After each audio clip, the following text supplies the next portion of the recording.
காலை வணக்கம்.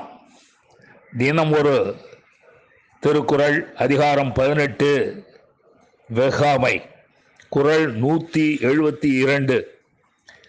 படுபயன் வெய்யி பழிப்படுவ செய்யார் நடுவன்மை நாணுபவர்.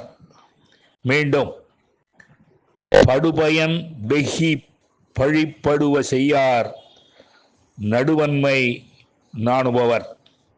இதன் பொருள், பிறர் பொருளை கவர்ந்து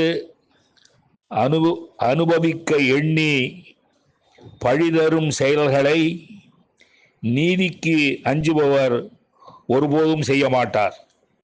மீண்டும், பிறர் பொருளை கவர்ந்து அனுபவிக்க எண்ணி பழிதரும் செயல்களை நீதிக்கு அஞ்சுபவர் ஒருபோதும் செய்ய மாட்டார். நன்றி, வணக்கம் கூறி உங்களிடமிருந்து விடைபெறுவது தேரெழுந்தூர் கோசகன் என்கிற டிவி நாராயணன், ஆழ்வார்பேட்.